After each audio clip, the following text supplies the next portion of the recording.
Hola amigos, buen día. Estamos aquí en el marco de la novena Feria del Libro de Curuzú-Patiá con una actividad muy importante para el Encuentro Esteros, que es la conferencia de Rafael Courtoisí, académico uruguayo, una persona con una cultura vastísima, que hoy nos va a hablar sobre la impronta de Francisco Madariaga, nada menos, un correntino que tuvo una justamente una impronta y mucha influencia en toda la poesía de América Latina. Bienvenido, Rafael. Muchas gracias. Yo también quería agradecer la participación de Rafael, quería agradecer este momento que nos dan en la Feria del Libro y poder de esta manera poder compartir un poco también de nuestra idiosincrasia desde el pueblo artiguista con nosotros, y hablando de un correntino, cosa que es algo un poco inusual y hasta loco, me parece, que un uruguayo esté contándonos a nosotros algo de nuestra historia.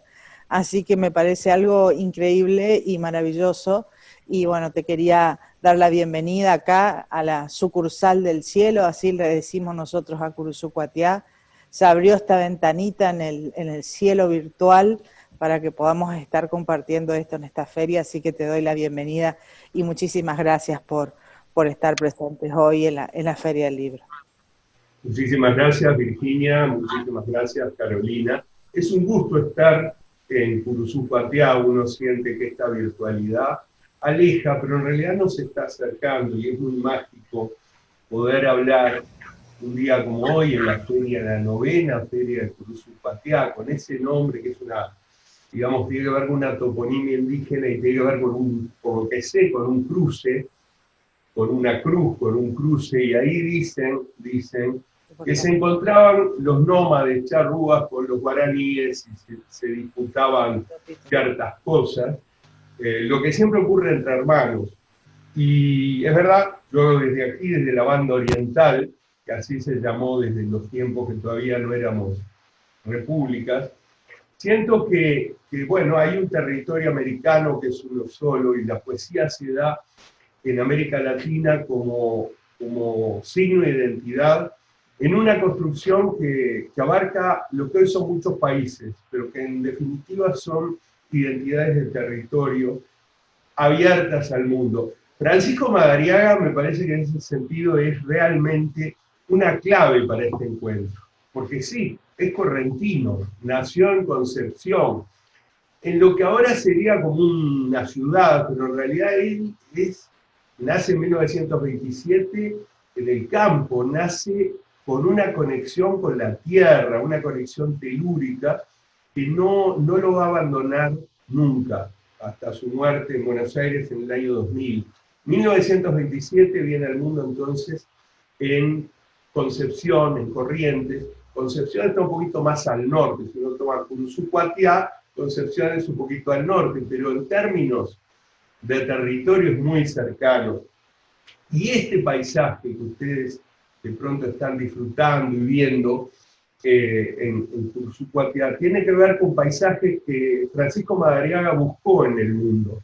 Buscó en los distintos viajes, los encontró y le recordaban esa zona de fundación de su proyecto poético, que es su infancia, que es lo que él llamaba su país natal, los ríos, los esteros, los palmares, la naturaleza no mirada como con cierto exotismo o con un criollismo tradicionalista, sino como lo que podríamos llamar un criollismo universal.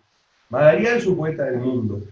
Madariaga es un poeta que nace en Argentina y encuentra en Argentina y encuentra en Corrientes las metáforas, las posibilidades de las metáforas que reinterpretan algo que venía de pronto de Europa. ¿Qué quiero decir con esto?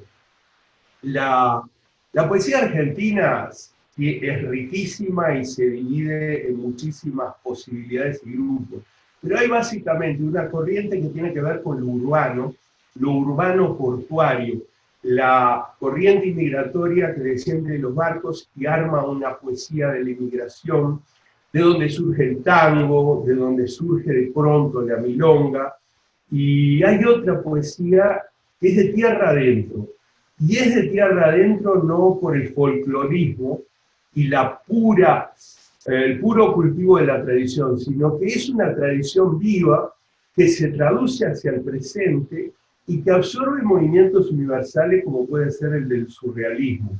Entonces tenemos que, si uno toma el filo del 900, hay un poeta nacido en Buenos Aires como Oliverio Girondo, que es un pre-surrealista y que influyó muchísimo en la obra de Coco Madariaga, de Francisco Madariaga. Nació en 1891 Girondo. Por otro lado, si uno toma ese friso epocal, tenemos nacido en Rosario al personaje, al poeta, al estudioso que más sabe de surrealismo en el mundo, y nació en Rosario, argentino, sea relativamente vecino, que es Aldo Pellegrini, 1903. Son todos de una generación anterior, o incluso dos generaciones anteriores a Francisco Madariaga. También no puedo dejar de nombrar a otro punto de esta constelación poética que antecede, influye o se contradice con la obra de Madariaga, que es el nacimiento de Jorge Luis Borges en 1899. Esos tres poetas de alguna manera forman los antecedentes por afinidad o por alejamiento. Y habría que agregar uno más, porque uno pensaría que no podemos dejar de lado otro poeta que fue telúrico y que se conectó con esa profundidad de la tierra para encontrar lo universal, y que es otro antecedente en dos generaciones a Madariaga, que es Juan L. Ortiz, nacido en Entre Ríos en 1896. Pero vamos a centrarnos en Coco Madariaga, en Francisco Madariaga. Alguna gente me ha dicho, ¿por qué le decís Coco? ¿No será Francisco? ¿No será Paco? ¿No será Pancho? Bueno, así lo conocimos, y yo quiero empezar con una anécdota que lo pinta de cuerpo entero, porque voy a hablar de su poesía como académico, voy a hablar de esa poesía donde él descubre lo que yo quiero denominar un criollismo universal. ¿Por qué lo quiero denominar así? Porque él tituló uno de sus grandes libros Criollo del Universo. Él hizo la yuxtaposición, la fusión de realidades que parecían diversas. La realidad surrealista, que fue trabajada como corriente vanguardista por André Breton, Philippe Soupault, Hugo Boll, Tristan Tzara en París. Esa corriente que descubre lo subconsciente, que descubre aquello que está más allá de la racionalidad humana de las ciudades, del urbano, descubre las potencias intensas de lo subconsciente. Pero a eso Madariaga le une la enorme vocación por el territorio, por el paisaje natal de la infancia, por esa corriente que es tan influyente en su obra como fue ese movimiento surrealista. De la conjunción dialéctica entre la libertad surrealista para dejar entrar las imágenes más insólitas y las imágenes más insólitas reales que vivió en su infancia, con los animales, con los jaguares, con los esteros, con los bañados, Madariaga crea esa suerte de criollismo universal. Y dicho así es muy importante, porque universal quiere decir que es de su lugar de concepción, de Curuzú, Cuatiá, de Corrientes, abierta al mundo. No es el tradicionalismo que celebra lo provinciano cerrado, sino que está abierto al mundo. Y tan es así que ahora voy a contar una anécdota. Una de las veces que me encuentro con Madariaga, estábamos en Venezuela en el siglo pasado, o sea, todavía no había empezado el siglo XXI, y Francisco Madariaga, que le gustaba el excelente vino francés, que era un caballero absolutamente elegante, que era capaz de montar a caballo con ropas de gaucho, y era un gaucho universal también, y cabalgar por esos esteros, buscando quién sabe qué visiones. También a la vez era un gentleman, era un hombre con una barbita candado, elegantísimo, que era capaz de catar vinos. Y así estábamos en un hotel de Caracas, un hermoso hotel de aquella época, fines del siglo XX, y le insistió mucho, y me pidió que yo viajara con él, le insistió mucho a Ángel Crespo. Ángel Crespo es un poeta venezolano del llano, de las tierras calientes. Es un poeta de esa llanura donde el caballo forma parte del paisaje vital y espiritual humano. Insistió mucho en que fuéramos allí, Francisco Madariaga. Quería ir, quería conocer, quería sentir esos palmares, esos esteros, esos bañados de esa zona del norte del continente. Y hacia allí fuimos, nos tomó casi un día llegar, cabalgamos, Crespo, conocedor del asunto, nos dio botas y ropa de campo, y ahí íbamos cabalgando con Madariaga. Ya habíamos desayunado copiosamente, pero ya habíamos iniciado la ingesta de algún vinito con que nos agasajó Ángel Crespo. Y de pronto Madariaga detiene el caballo y nos hace parar y dice: escuchen, escuchen.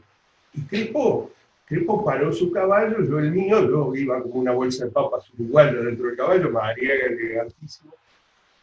Y escuchaban pájaros a lo lejos, palmas altísimas, paisaje del norte de América, Venezuela. Digo, ¿qué poco? ¿Qué tenemos que escuchar? Escuchen el infinito. Y entonces ahí me di cuenta de que ese era poeta, Francisco Madariaga, nacido en Concepción, ciudadano del mundo y del corriente, era poeta a las 24 horas del día. Era muy de mañana, apenas se nos tomó algún vinito, y él nos hace escuchar el infinito. Y a continuación dice algo: si será grande Corrientes, llega hasta acá, hasta Venezuela, mirá esos palmares. Él veía que su lugar natal, su Arcadia, su paraíso, donde había nacido, donde había aprendido el idioma español y el francés, las dos cosas las aprendió al mismo tiempo, llegaba hasta Venezuela. Para él no había fronteras políticas. Era capaz de entender como un todo, como una continuidad natural, esa profundidad que nosotros, los poetas urbanos, los que estamos entre libros y cuestiones académicas, no sabemos ver, invisibilizamos. Y en esa anécdota está la clave de un poeta que no tomó el surrealismo como una vanguardia importada, sino que a ese surrealismo lo tradujo, lo adaptó, lo transformó y lo devolvió a Europa desde la mirada latinoamericana, desde la mirada del jardín natal, como decían otros poetas. En esto influyó gente como Oliverio Girondo, influyó gente como Aldo Pellegrini, que fue el que lo dotó a Madariaga de toda la, digamos, el entorno académico, le hizo conocer surrealistas de todo el mundo. Influyó también sus primeros trabajos en una revista legendaria argentina que se llamó A Partir de Cero. Y acá hay que ligar a Madariaga con otro gran poeta de corte surrealista argentino, que es Enrique Molina, un gran amigo de Octavio Paz, un poeta que también influyó con sus charlas en Madariaga. Uno podría decir que la poesía argentina de los 50 y 60, yo nombré el filo del 900, los nacidos un poco antes del 900, dije Oliverio Girondo, gran influencia en él, Aldo Pellegrini, gran influencia en él, pero digamos que los poetas nacidos alrededor del 30, podríamos decir que tienen una irrupción en la poesía argentina por dos canales. Un canal tiene que ver con aquello que había sido una poesía urbana, portuaria, de inmigración y de trabajo, que son los poetas del tango. Los poetas donde el tango les abre la posibilidad de expresar su creación, su estro. Yo creo que la poesía argentina, probablemente de los años 30, de los años 40 y de los años 50, le debe muchísimo al tango, y tenemos grandes poetas en el tango. Esos son, bueno, Catulo Castillo, Melo Mansi, etcétera, etcétera. Y si seguimos esa línea, pasamos en parte por Hellman, aunque Hellman tiene un toque surrealista, y llegamos hasta Eladia Blas, que se hace presente. Pero hay otro vector, otro grupo, otra línea, que sin ignorar el tango, no se vuelca al tango como fenómeno poético de costa, de urbanización, se vuelca a la entraña, se vuelca al interior del país porque es allí donde encuentra las grandes verdades.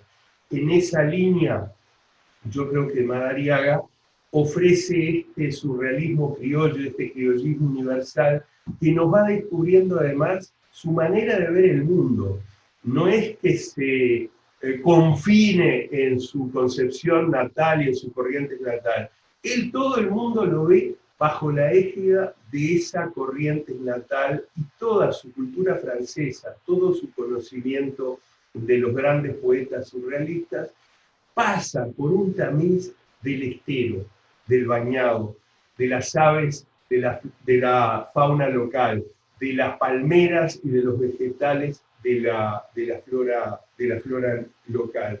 Hay una segunda etapa cuando él va a Buenos Aires, es un tipo que domina el francés, que es un jinete elegante, que es un gran tomador de vino, empieza a relacionarse con el grupo de la revista Letra y Línea, más o menos en el filo de 1950-51. El primer número de Letra y Línea sale aproximadamente en el 1954, dirigido otra vez por Aldo Pellegrini. Pero acá ya vienen otros nombres que acompañan a Madariaga en esta aventura, en este proyecto que termina por instalarse en Argentina como una poesía que uno dice del interior profundo de la identidad, no es solamente un interior geográfico.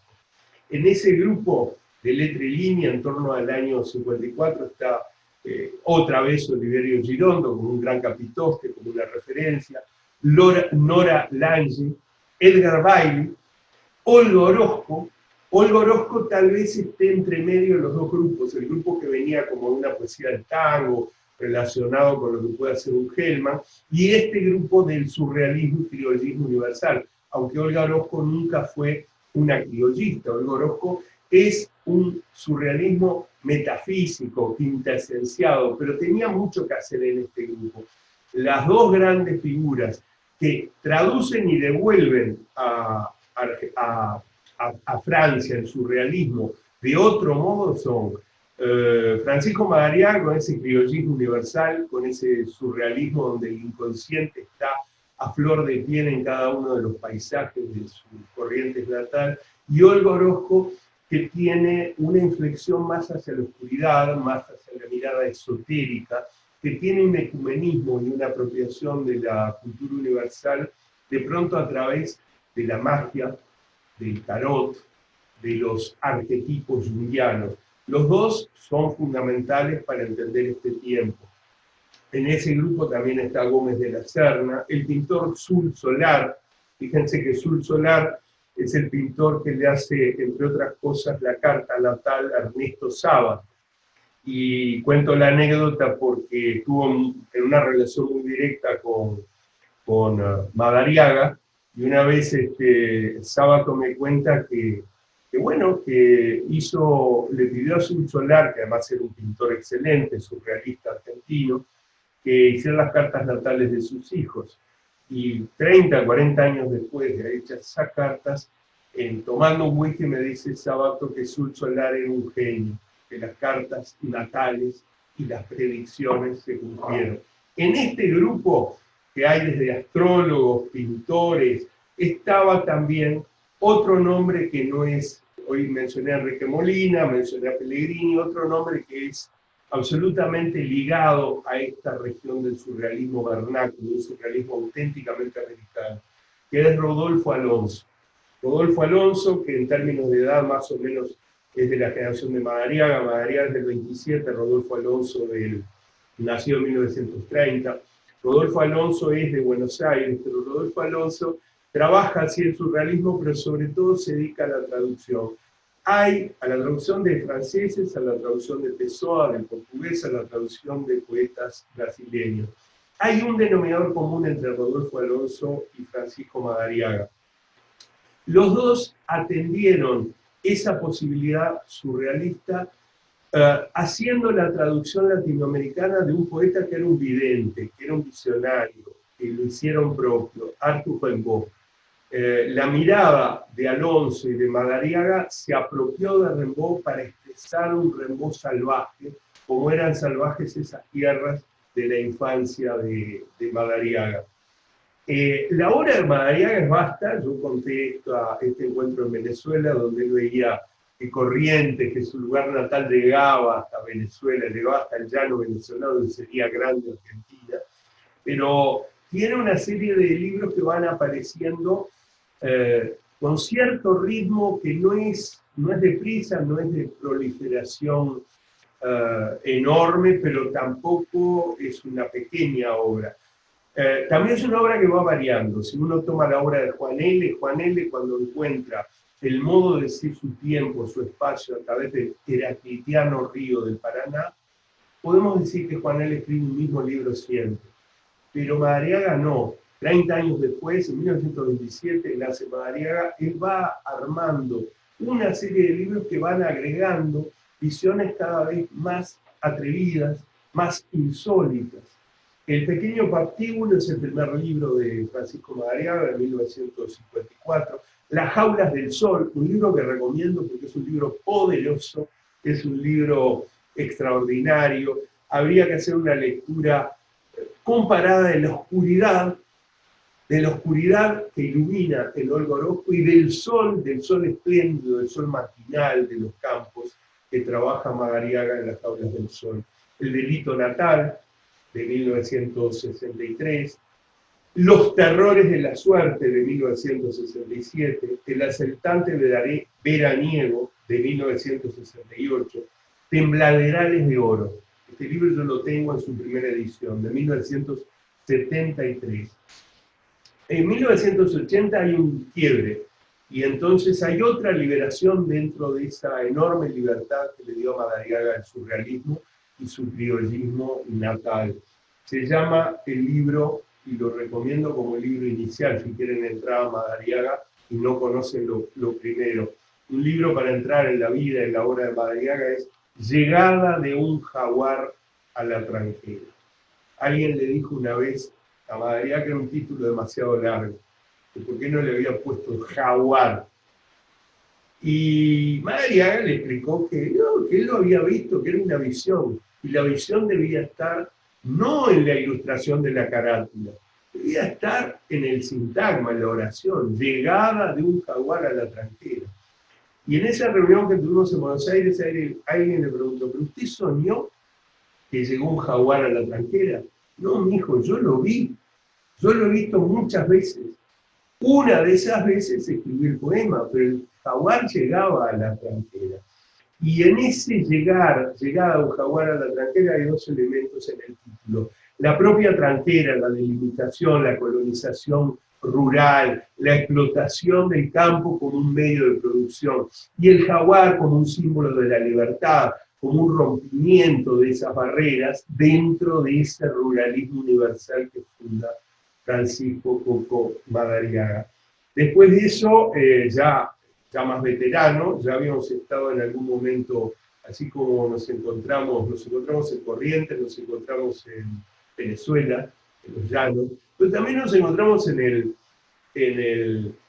digamos, en distintos lugares, en Buenos Aires muchas veces, y en el Museo del Oro. Mi mejor visita al Museo del Oro de Colombia fue con el Coco Madariaga. Yo les puedo asegurar que el Coco Madariaga, citando versos, hablando en francés, comparando con cosas que eran de su corriente natal, enloqueció a las guías del Museo del Oro de Bogotá, pero los enloqueció con esa elegancia surrealista que él tenía. En 1985 aparece El resplandor de mis bárbaras, que es tal vez el último libro de creación nueva. Después hay una gran recopilación de su obra prácticamente completa, en una antología estupenda que todavía se consigue por allí, en 1988, que se titula El tren casi fluvial. Y desde el título está hablando de cómo se llegaba y cómo se salía de esa provincia de Corrientes. Pero no era llegar y salir desde Buenos Aires, era la provincia de Corrientes el centro del mundo desde el cual Madariaga entendía que podía meterse en el Paraguay profundo, por ejemplo, como una zona geográfica de una verdad exquisita. No era siempre remitiendo, como nuestros países, a la centralidad bonaerense. Y con respecto a eso, ese tren casi fluvial, esa entrada en lo profundo de América, no desde el folclorismo turístico, sino desde el criollismo y el surrealismo universal, hay un hermosísimo poema dedicado a nada menos que a Oliverio Girondo, donde arma en el poema un viaje hacia el centro de América, hacia Paraguay. El tren casi fluvial es la obra completa. Después, bueno, hay algún libro más, como Solo contra Dios no hay veneno, pero yo creo que el tren casi fluvial y sus diversas ediciones del Fondo de Cultura Económica y otros sellos editoriales, es lo que de algún modo resume el gran aporte. De este libro hay un poema que yo quiero compartir con ustedes, porque hablar de un poeta, descubrir un poeta en su propia tierra, cuando digo esto quiero decir, yo cada vez que me encontraba con Madariaga lo descubría, y su propia tierra era, por ejemplo, los llanos venezolanos, que él lo sentía como una continuación natural del paisaje. Cuando yo estoy con él en Rocha, en un rancho, en la casa que se había comprado en Los Palmares, él siempre tomaba un vinito desde muy temprano en la mañana, me dice otra vez, no me dice qué grande corriente que llega hasta acá con Los Palmares, no me dijo eso, me dijo, acá está, esta es mi casa, esta es mi tierra. O sea, él me hizo sentir que Los Palmares de Rocha en Uruguay eran parte de su Arcadia natal. Y en ese sentido es un poeta que te descubría las verdades del mundo más allá de las divisiones políticas. Yo creo que ese es el gran aporte del surrealismo encarado desde América Latina. Y por eso mencioné hoy, bueno, por lo menos tres, Rodolfo Alonso, pero dos fundamentales, Olga Orozco y Francisco Madariaga. En Criollo del Universo, en ese libro, él dedica un poema relativamente extenso, pero que me parece conveniente para que el poema hable de Coco Madariaga. Se llama Viaje a Paraguay con Oliverio Girondo. Brillan todos los pájaros y estamos viajando al Paraguay. Lejos van quedando las costas del Plata y del Atlántico, las estaciones de andenes con aliento a zorrino de la provincia de Buenos Aires, y la laguna del Tordillo. A nuestro costado, una franja de todos los colores de la cuenca del Plata abordan a nuestro barco. Mi padre y un changador alcohólico de barbas rojizas nos saludan desde la brillante costa correntina. Una laguna se ha colocado como sombrero celeste sobre el camposanto donde vivo. En el río de la Plata se le ha salido el sombrero, Oliverio, y desborda en su camarón. Pero, che, Madariaga, usted se ha meado todo un estero. No, es el agua que usted recogió en la bahía de San Borombón. Y la tenía guardada en su sombrero, derecho, allá donde el crepúsculo tiene volteada una palmera, está mi rancho con techo de hojas de palmeras. Al regresar entraremos en esos palmares en una volanta celeste y negra, la misma que manejaba Anastasio Genuario, un negro rengo, conduciendo a mi abuelo en 1881. Aquel es mi pedazo de recuadro del mundo recibido antiguamente por las fieras. Che, camarero, el paquebote se dirige a los esteros paralelos a la costa. Quiere vararse en la parte florecida, colorada, verde y cremosa del estuario. Hemos varado, pero conozco algunos canoeros que, botando con tacuaras rosadas y amarillas, nos bajarán en una costa firme. Nos haremos de montados para llegar a algún puertecillo natural. Nuestro barco recuperará la marcha. Ya estamos frente al puerto de Corrientes, y el postre de la tiniebla entera ya ha llegado. Durmamos una medianoche hasta que los monos nos devuelvan la vida, y no habrá más peligro de vararse en un estero. Asunción baila, ya su galopa del encuentro, arden las mulatas verdes de ojos dorados. Oye el sonido multicolor del canto de ese pájaro, Oliverio. Es el pájaro de una princesa guayatí que se enjollaba con los ojos de ese pájaro del infierno. Estamos en la bahía de Asunción y corre el fuego. La chiquilla de las naranjas canta en el alma, descalza y vestida de frutas gareadas, estamos entre jazmines y mosquiteros. Vamos a comernos todo el mercado. Raptemos a una burrera, una naranjera, una mendiguera, una india con las orejas llenas de frutas, una galopera, una canoera, una tortera, una yuyera, una frutillera, una guatera, una canera, una payesera, una cigarrera, una vendedora de corona de agua de ananá, para beber toda la siesta. Oliverio, nos espían desde sus carpas las hechiceras, serán nuestras amigas, nos ofrecerán las mejores mujeres. Antes de morir, Oliverio Girondo me invitó a viajar con él a Paraguay. El viaje no se llevó a cabo. Después nació este sueño en homenaje al gran poeta y amigo. Y de este criollo universal, de este criollo del universo y de este absolutamente generoso en visiones, en íconos y en sentidos, en sensorialidad, este viaje imaginado, soñado de Coco Madariaga con Oliverio Girondo. Yo pensaba que un día como hoy, al Curuzú Cuatiá, podíamos suponer que yo no voy a escribir algo así, pero que yo estoy viajando con Francisco Madariaga desde Curuzú Cuatiá hasta Concepción en Corrientes, viendo este universo surrealista que me hace acordar algo previo al surrealismo, al aduanero, a Henri Rousseau, me hace acordar a la condición salvaje y siempre nueva de los poemas de Rimbaud. Estoy sintiendo que de acá, de esta Feria del Libro, me voy con el Coco Madariaga, no sin antes tomarnos algún vinito en un boliche, en un bar de Curuzú. Así que bueno, muchas gracias. Hemos viajado con Coco Madariaga esta mañana.